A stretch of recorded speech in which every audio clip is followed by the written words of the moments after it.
നമസ്കാരം, ലൈവ് വാർത്തയിലേക്ക് സ്വാഗതം. ഞാൻ സുരേഷ് കുമാർ. പ്രധാന വാർത്തകൾ. സമസ്ത മേഖലകൾക്ക് ഊന്നൽ നൽകി പുനലൂർ നഗരസഭയുടെ 2015-16 വാർഷിക ബജറ്റ് ജനങ്ങളുടെ കണ്ണിൽ പൊടിയിടാനുള്ള തന്ത്രമെന്ന് പ്രതിപക്ഷം. പുനലൂർ ചെങ്കോട്ട ഗേജുമാറ്റ പാതയിൽ തെന്മല MSL-ൽ പുതിയ തുരങ്കത്തിന്റെ നിർമ്മാണത്തിന് അനുമതി. തുരങ്ക നിർമ്മാണത്തിന് കാലതാമസമുണ്ടായേക്കും. സുഹൃത്തുക്കൾക്കൊപ്പം കല്ലടയാറ്റിൽ കുളിക്കാനിറങ്ങിയ കോളേജ് വിദ്യാർത്ഥിയെ കാണാതായത് അടൂർ മണ്ണടി സ്വദേശി അനന്തു പ്രസാദിനെ. 12 വർഷങ്ങൾക്ക് ശേഷം നടന്ന കടക്കൽ അഞ്ചൽ കടയാറ്റ് ദേവിമാരുടെ സംഗമം ജാതിമതഭേദമില്ലാതെ നാടിനുത്സവമായി. ചടങ്ങുകൾക്ക് സാക്ഷ്യം വഹിക്കാനെത്തിയത് ലക്ഷക്കണക്കിന് ആളുകൾ.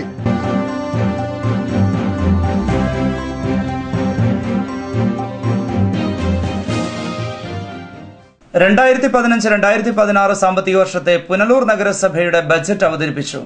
നഗരസഭാ കൌൺസിൽ ഹാളിൽ vice chairman advocate PA Anas ആണ് ബജറ്റ് അവതരിപ്പിച്ചത്.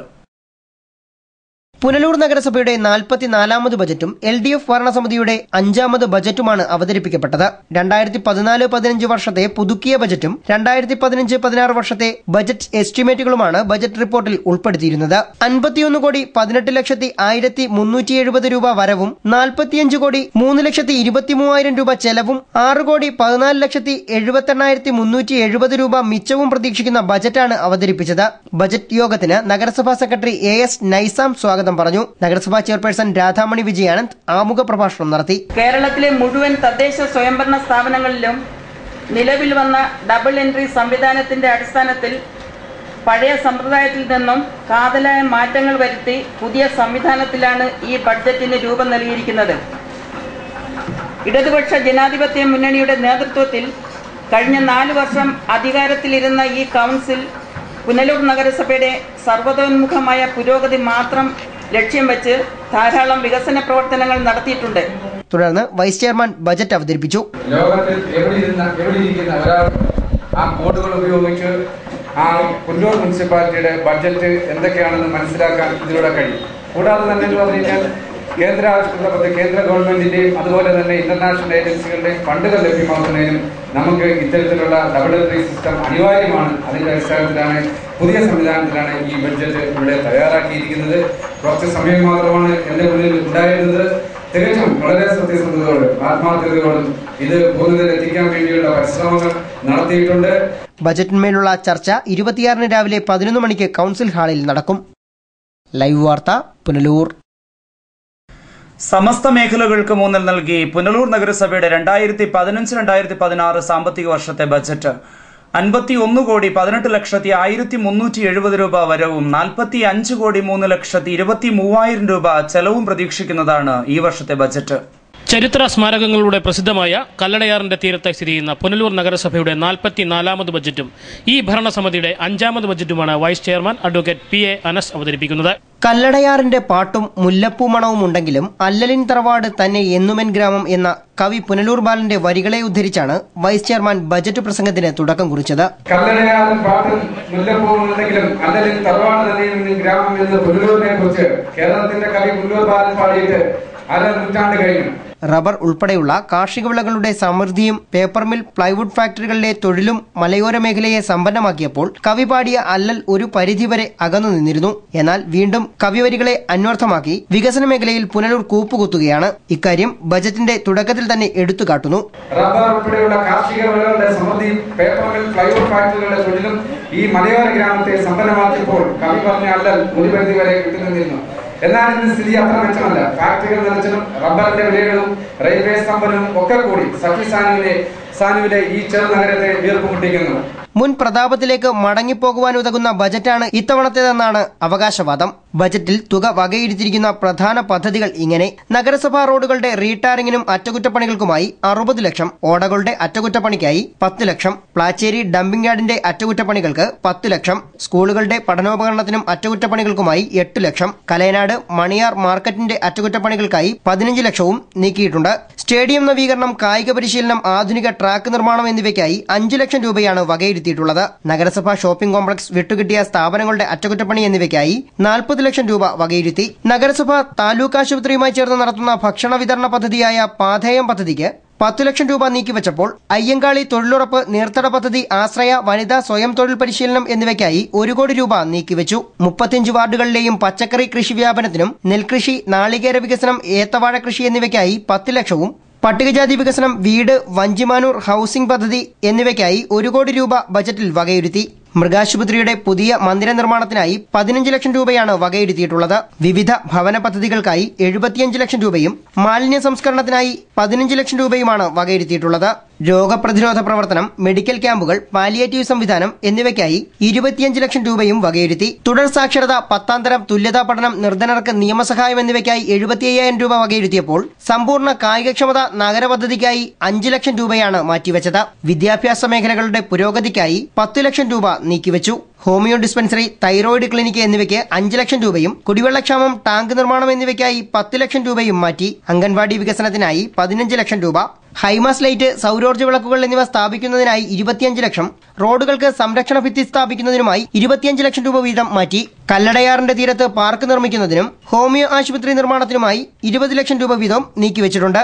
മുനിസിപ്പൽ ഓഫീസിന് സമീപം ഷോപ്പിംഗ് കോംപ്ലക്സ്, എക്സൈസ്, മൃഗാശുപത്രി എന്നിവയുടെ കെട്ടിട നിർമ്മാണത്തിനായി 1,50,000 രൂപയും വിവിധ നിർമ്മാണ മേഖലകൾക്കായി 2,50,00,000 രൂപയും നീക്കിവച്ചിട്ടുണ്ട്. വെട്ടിപ്പുഴത്തോട് നവീകരിക്കുന്നതിനായി 25 ലക്ഷം രൂപ നീക്കിവച്ചപ്പോൾ ആധുനിക അറവുശാലയ്ക്കും ശ്രീരാമപുരം മാർക്കറ്റ് നവീകരണത്തിനുമായി 1 കോടി രൂപ വീതവും മാറ്റി. പുനലൂരിന്റെ സമസ്ത മേഖലകളെയും സ്പർശിക്കുന്നതാണ് ഇത്തവണത്തെ ബജറ്റെന്നാണ് വൈസ് ചെയർമാൻ അനസിന്റെ വാദം. ഇത് ഈ ഭരണസമിതിയുടെ അവസാനത്തെ ബഡ്ജറ്റാണ്. ഒരു നാടിന്റെ വികസനത്തിന് എന്തൊക്കെ ചെയ്യണം എന്നുള്ളത് വളരെ ആഴത്തിൽ പഠിച്ച് അവതരിപ്പിച്ച ബജറ്റ് എന്ന് നഗരസഭാ ഭരണകർത്താക്കൾ അവകാശപ്പെടുന്നു.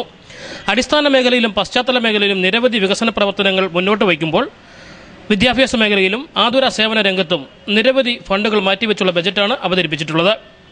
ക്യാമറാമാൻ ബിബിൻ ഇടമണ്ണൊപ്പം മനോജ് വന്മള.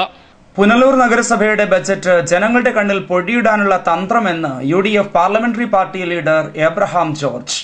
വൈസ് ചെയർമാന്റെ ബജറ്റ് അവതരണത്തിന് ശേഷം ലൈവ് വാർത്തയോട് പ്രതികരിക്കുകയായിരുന്നു അദ്ദേഹം. പുതുമയില്ലാത്ത ബജറ്റെന്നായിരുന്നു UDF പാർലമെന്ററി പാർട്ടി ലീഡറുടെ ആദ്യ പ്രതികരണം. പഴയ വീഞ്ഞ് പുതിയ കുപ്പിയിലാക്കി വിതരണം ചെയ്തു. കഴിഞ്ഞ 4 വർഷത്തെ ബജറ്റിന്റെ ആവർത്തനം. ജനങ്ങളെ വഞ്ചിക്കുന്ന തരത്തിലുള്ള ഒരു ബഡ്ജറ്റാണ്. എല്ലാ ബഡ്ജറ്റുകളിലും തുടർച്ചയായ കാര്യങ്ങൾ പറയുകയും യഥാർത്ഥത്തിൽ നഗരസഭയിലെ ജീവനക്കാർക്ക് ശമ്പളം കൊടുക്കുന്നതിന് വേണ്ടി മാത്രവും പിന്നെ കേരള സർക്കാരുകൾ അനുവദിക്കുന്ന ഫണ്ടുകൾ ചെലവാക്കുന്നതിന് വേണ്ടി മാത്രമാണ് ഈ ഭരണകർത്താക്കൾ ഇരിക്കുന്നത്. നഗരസഭയുടെ ക്രിയാത്മക പ്രവർത്തനത്തിന് ഉതകുന്ന ബജറ്റല്ല അവതരിപ്പിച്ചതത്രേ. വികസന മുരടിപ്പിൽ കഴിയുന്ന തൂക്കുപാലം, KSRTC ബസ് സ്റ്റാൻഡ്, 7-നില ഷോപ്പിംഗ് കോംപ്ലക്സിലെ ലിഫ്റ്റ് നിർമ്മാണം തുടങ്ങി നിരവധി വിഷയങ്ങൾ ബജറ്റിൽ നിന്നും അപ്രത്യക്ഷമായതായും അദ്ദേഹം ആരോപിച്ചു. 7-നില കോംപ്ലക്സിൽ ലിഫ്റ്റ് ഫിറ്റ് ചെയ്യും എന്ന കുറേ കാലമായി ബഡ്ജറ്റ് പുസ്തകത്തിൽ എഴുതി ചേർക്കുകയും എന്നാൽ ലിഫ്റ്റ് ഫിറ്റ് ചെയ്തിട്ടില്ലാത്തത് ട്രാൻസ്പോർട്ട് ബസ് സ്റ്റാൻഡ് എന്തെങ്കിലും ചെയ്യുവാൻ കഴിഞ്ഞിട്ടുണ്ടോ? അവിടെ ഒരു കോംപ്ലക്സ് പണിഞ്ഞ് അവിടുത്തെ അതിൻ്റെ വാടക ട്രാൻസ്പോർട്ടുകാർ എടുത്തു. പുനലൂർ നഗരസഭയുടെ തലതിരിഞ്ഞ ഭരണ സംവിധാനത്തിൻ്റെ ഈ ഗതികേടാണ് നമ്മൾ കണ്ടുവരുന്നത്. നഗരസഭാ ഭരണത്തിന്റെ 4 വർഷത്തെ വികലമായ ഭരണത്തിന്റെ ചിത്രം ബജറ്റിൽ വ്യക്തമാണെന്നും ജനങ്ങൾ ഇതിനോട് പ്രതികരിക്കുമെന്നും എബ്രഹാം ജോർജ് പറഞ്ഞു. ലൈവ് വാർത്ത, പുനലൂർ. അവസരങ്ങളും സാധ്യതകളും കൂടുതൽ കാര്യക്ഷമതയോടെ പ്രയോജനപ്പെടുത്താൻ പുതുതലമുറയ്ക്ക് കഴിയണമെന്ന് കൊടിക്കുന്നിൽ സുരേഷ് MP. പട്ടാഴി ഗ്രാമപഞ്ചായത്തിന്റെ നേതൃത്വത്തിൽ കൌമാരക്കാർക്ക് സൈക്കിളുകൾ വിതരണം ചെയ്യുന്ന പരിപാടി ഉദ്ഘാടനം ചെയ്ത് സംസാരിക്കുകയായിരുന്നു അദ്ദേഹം. കഴിഞ്ഞ തലമുറയിലെ വിദ്യാർത്ഥികൾ പലവിധമായ വരൾച്ചയിലൂടെയും വറുതിയിലൂടെയുമാണ് കടന്നുപോയിട്ടുള്ളതെന്നും എന്നാൽ ഇപ്പോഴത്തെ കുട്ടികൾ ഇക്കാര്യത്തിൽ ഭാഗ്യശാലികളാണെന്നും ഉദ്ഘാടന പ്രസംഗത്തിൽ MP ചൂണ്ടിക്കാട്ടി. പഠിച്ച് എത്രത്തോളം വലുതാകാൻ കഴിയുമോ, നമ്മുടെ വിദ്യാഭ്യാസത്തിലൂടെ നമുക്ക് എത്രത്തോളം നമുക്ക് മുന്നോട്ട് വരാൻ കഴിയുമോ അതിനുള്ള സൗകര്യങ്ങൾ ഒരുക്കുക എന്നുള്ളതാണ് ഗവൺമെന്റിന്റെ നയം. നമുക്കറിയാം, നമുക്ക് വസ്ത്രമില്ല, ഭക്ഷണമില്ല, പുസ്തകങ്ങൾ ലഭിക്കുന്നില്ല, അതോടൊപ്പം തന്നെ മറ്റ് സൗകര്യങ്ങളില്ല. ഈ കാരണം കൊണ്ട് പലപ്പോഴും നമ്മുടെ മുൻപ് കടന്നുപോയ തലമുറ, അതായത് മുൻപ് കടന്നു വരുന്നവർ നമുക്ക് മുമ്പ് പഠിച്ച് പോയ തലമുറക്കാരുണ്ട്. അവരൊക്കെ മൈലുകളോളം നടന്നാണ് സ്കൂളിൽ പോയിട്ടുള്ളത്. മൈലുകളോളം നടന്ന് സ്കൂളിൽ പോയി. ഇന്നിപ്പോ നിങ്ങൾക്ക് സൈക്കിൾ തരികയാണ്. പണ്ടൊന്നും സൈക്കിൾ നമുക്ക് സ്വപ്നത്തിൽ പോലും സങ്കല്പിക്കാൻ പോലും പറ്റില്ല. സൈക്കിളിൽ സ്കൂളിൽ പോവുക, സ്കൂട്ടറിൽ കോളേജിൽ പോവുക, അല്ലെങ്കിൽ കാറിൽ പോവുക നമുക്ക് സങ്കല്പിക്കാൻ പോലും കഴിയില്ല. അപ്പൊ എന്തുകൊണ്ടാണ് നമ്മൾ അന്ന് വളരെ പിന്നോക്കം പോയതെന്ന് ചോദിച്ചാൽ നമുക്ക് അവസരങ്ങളില്ലായിരുന്നു.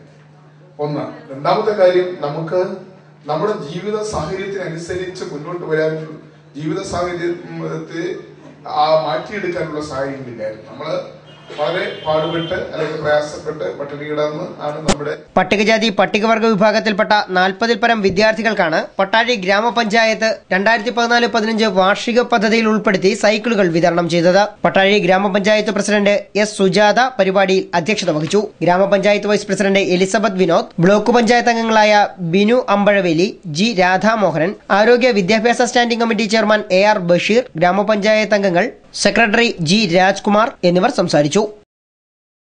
ലൈവ് വാർത്ത, പത്തനാപുരം. ആര്യങ്കാവിൽ LDF നടത്തിവന്ന രാപ്പകൽ സമരം അവസാനിച്ചു. പഞ്ചായത്ത് ഭരണസമിതിയുടെ അഴിമതിയിൽ പ്രതിഷേധിച്ചായിരുന്നു സമരം. UDF ഭരണസമിതിയുടെ അഴിമതിയിൽ പ്രതിഷേധിച്ച് ഇടതുമുന്നണി സംഘടിപ്പിച്ച രാപ്പകൽ സമരം ചൊവ്വാഴ്ച CPI സംസ്ഥാന കമ്മിറ്റി അംഗം P പ്രസാദാണ് ഉദ്ഘാടനം ചെയ്തത്.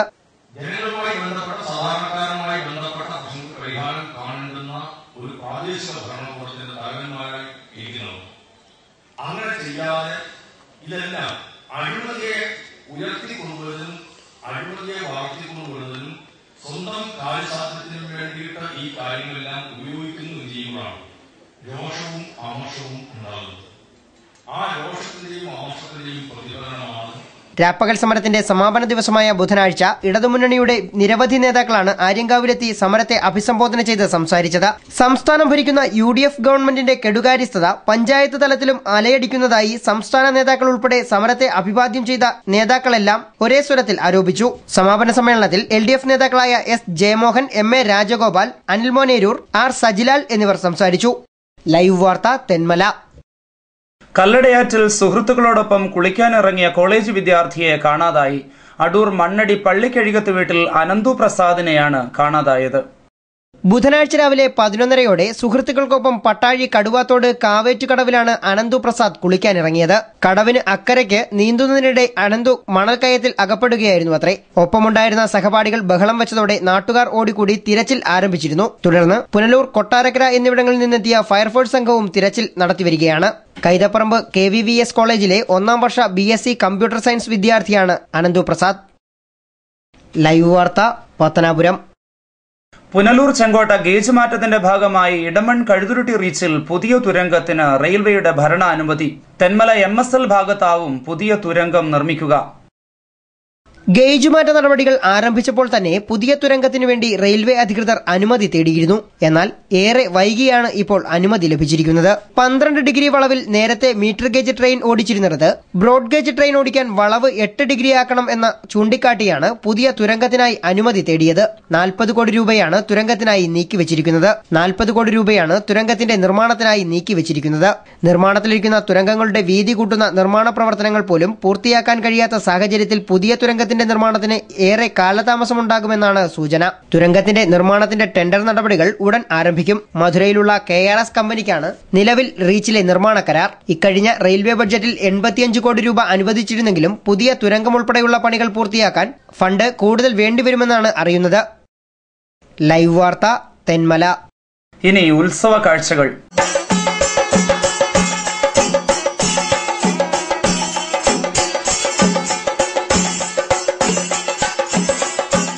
പന്ത്രണ്ട് വർഷങ്ങളുടെ ഇടവേളയ്ക്ക് ശേഷം കടയ്ക്കൽ ദേവിയും അഞ്ചൽ കടയാറ്റ് ദേവിയും സമാഗമിച്ചു. അഞ്ചൽ മുളമൂട്ടിൽ കാവിൽ കാഞ്ഞിരമരത്തിന് സമീപം നടന്ന സമാഗമത്തിന് സാക്ഷിയാകാനെത്തിയത് ഭക്തലക്ഷങ്ങൾ.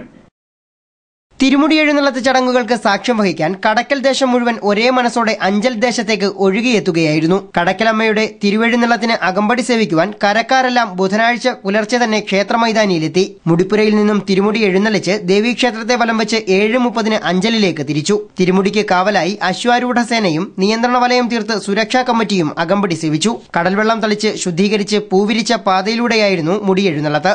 കടക്കലമ്മയുടെ 3 തിരുമുടികളാണ് എഴുന്നള്ളിയെത്തിയത്.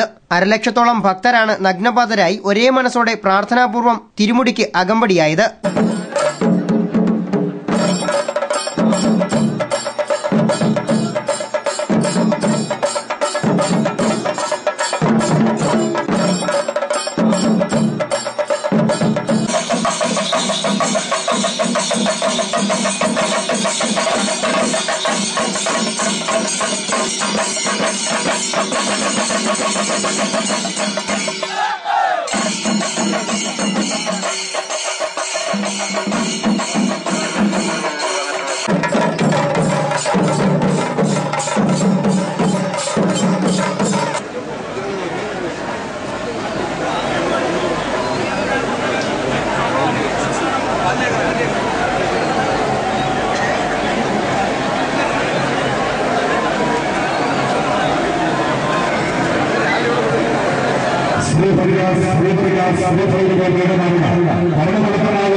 കടക്കലിൽ നിന്നും 2.5 കിലോമീറ്റർ അകലെ ഊന്നൻകല്ലിലാണ് പ്രഭാത ഭക്ഷണം ഒരുക്കിയിരുന്നത്. ഉച്ചയോടെ കോട്ടുക്കൽ മഞ്ഞിപ്പുഴ ക്ഷേത്രത്തിലെത്തിച്ച മുടികൾ പ്രത്യേകം തയ്യാറാക്കിയ പന്തലിൽ ഭക്തർക്ക് ദർശിക്കുവാനുള്ള സൗകര്യമൊരുക്കി. 5 മണിയോടെ മുളമൂട്ടിൽക്കാവിലെത്തിയ എഴുന്നള്ളത്തിനെ അഞ്ചൽ ദേശം സ്വീകരിച്ചാനയിച്ചു. കാഞ്ഞിരമരത്തിന് സമീപമാണ് ദേവിമാരുടെ സംഗമമെന്നാണ് സങ്കല്പം. കടയാറ്റു കുടുംബത്തിലെ മുതിർന്ന അംഗം ഇട്ടിയമ്മ വെള്ളി കത്തിക്കൊണ്ട് തിരുമുടികളുടെ ആവരണം മാറ്റി. ഈ സമയം കൃഷ്ണപരുന്ത് ആകാശത്ത് വട്ടമിട്ടു പറന്നു.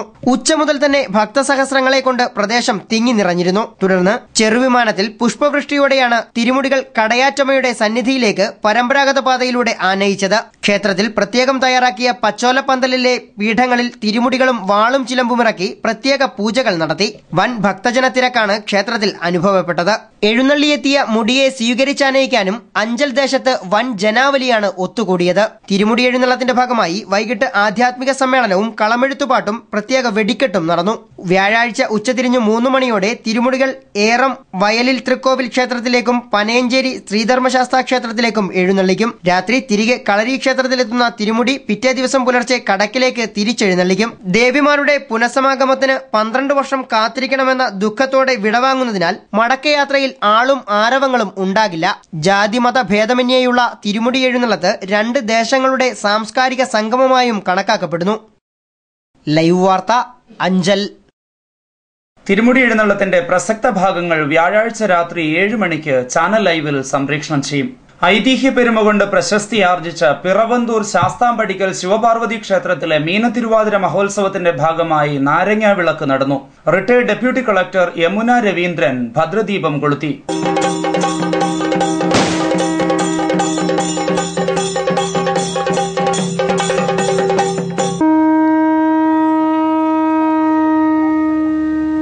നാടിന്റെ നാനാഭാഗങ്ങളിൽ നിന്നായി നിരവധി ഭക്തജനങ്ങളാണ് ചടങ്ങിൽ പങ്കെടുക്കാനെത്തിയത്. പുനലൂർ നഗരസഭയിൽ 2014-2015 സാമ്പത്തിക വർഷത്തെ കെട്ടിട നികുതി ഒടുക്കേണ്ടവർ കുടിശ്ശിക ഉൾപ്പെടെ 2015 മാർച്ച് 31-നകം അടയ്ക്കണമെന്ന് നഗരസഭാ സെക്രട്ടറി അറിയിച്ചു. 2015 മാർച്ച് 31-നകം കെട്ടിട നികുതി ഒടുക്കുന്നവർക്ക് ഒറ്റത്തവണ തീർപ്പാക്കൽ പദ്ധതി പ്രകാരം കുടിശ്ശിക തുകയ്ക്കുള്ള പിഴപ്പലിശ ഒഴിവാക്കി നൽകും. 29 ഞായറാഴ്ചയും ഓഫീസിൽ നികുതി അടയ്ക്കുന്നതിനുള്ള സൗകര്യം ഒരുക്കിയിട്ടുള്ളതായും അധികൃതർ അറിയിച്ചു. ഇനി സ്വർണം വെള്ളി നിരക്കുകൾ. ഇന്നത്തെ സ്വർണം വെള്ളി നിരക്കുകൾ നിങ്ങൾക്കായി അവതരിപ്പിക്കുന്നത് Pavithram jewellers Punalur. Pure 916 hallmark gold.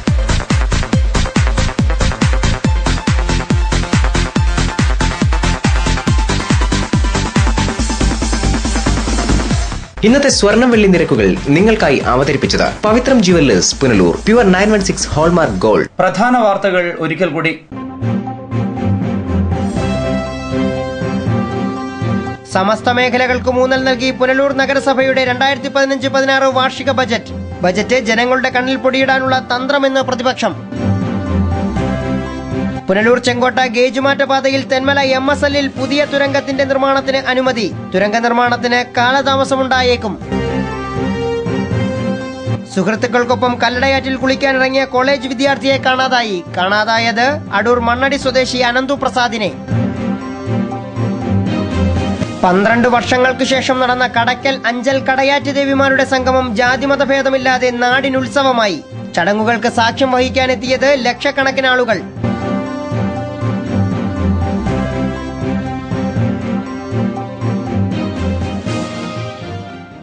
ഇതോടെ ഇന്നത്തെ വാർത്തകൾ അവസാനിക്കുന്നു.